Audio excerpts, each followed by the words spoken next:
54. Não há nenhuma ciência que em todas as suas partes tenha saído do cérebro de um homem. Todas, sem exceção, são produtos de observações sucessivas, apoiando-se sobre as observações precedentes, como sobre um ponto conhecido para chegar ao desconhecido.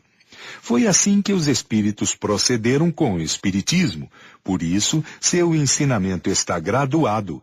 Não abordam as questões senão à medida que os princípios sobre os quais devem se apoiar estejam suficientemente elaborados e que a opinião esteja madura para assimilá-los.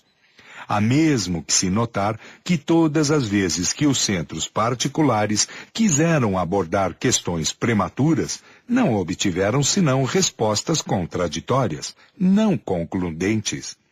Quando, ao contrário, está chegado o momento favorável, o ensinamento se generaliza e se unifica na quase universalidade dos centros. Há, todavia, entre a marcha do espiritismo e das ciências, uma diferença capital.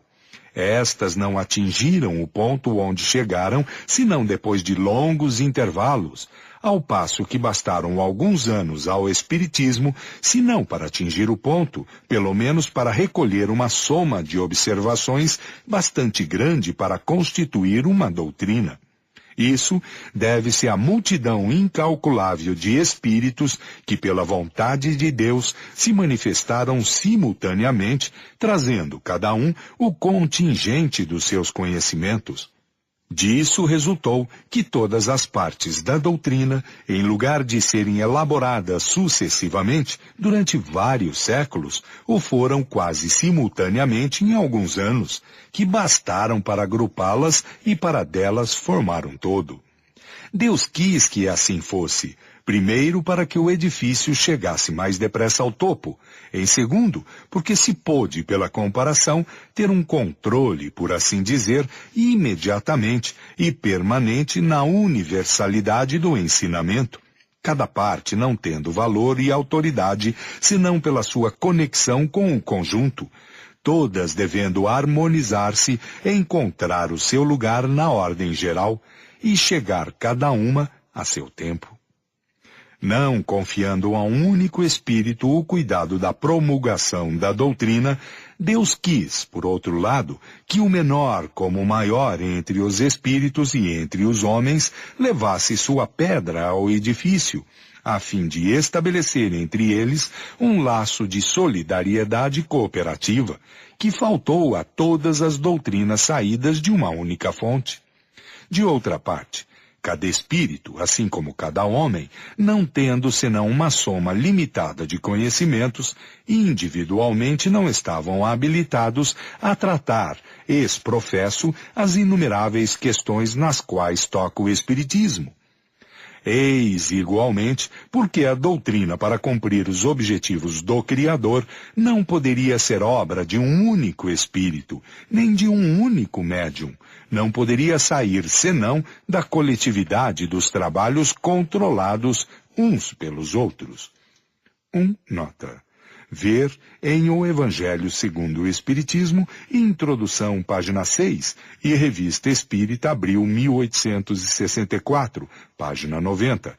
Autoridade da Doutrina Espírita, Controle Universal do Ensinamento dos Espíritos. Fim de nota. 55. O último caráter da revelação espírita, e que ressalta das próprias condições nas quais está feita, é que, apoiando-se sobre fatos, não pode ser senão essencialmente progressiva, como todas as ciências de observação. Por sua essência, contrai aliança com a ciência, que, sendo a exposição das leis da natureza, em certa ordem de fatos, não pode ser contrária à vontade de Deus, autor dessas leis. As descobertas da ciência glorificam Deus em lugar de diminuí-lo.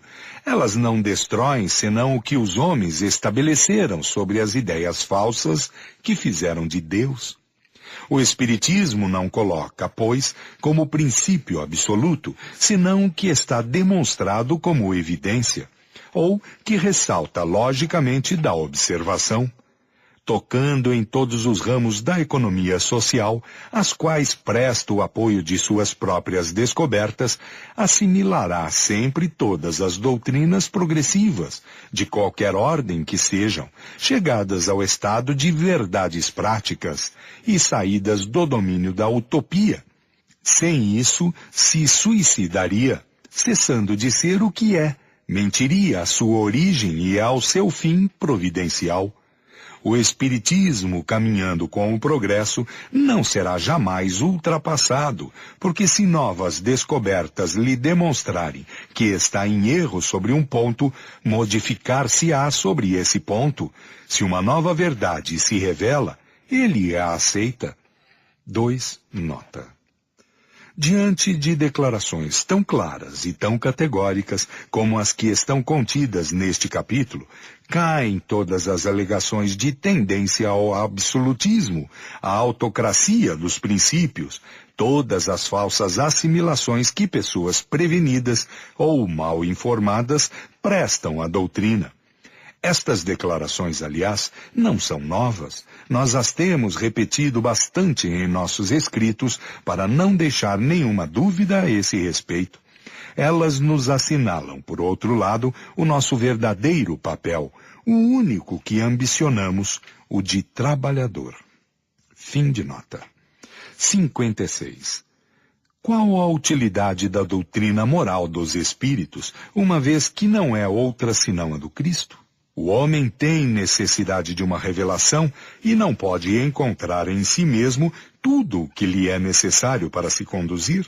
Sob o ponto de vista moral, Deus, sem dúvida, deu ao homem um guia na sua consciência, que lhe diz: não faça a outrem o que não queres que se te faça. A força natural está certamente inscrita no coração dos homens, mas todos sabem lê-la?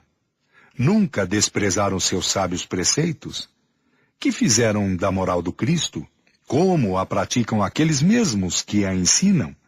Não se tornou uma letra morta, uma bela teoria, boa para os outros e não para si?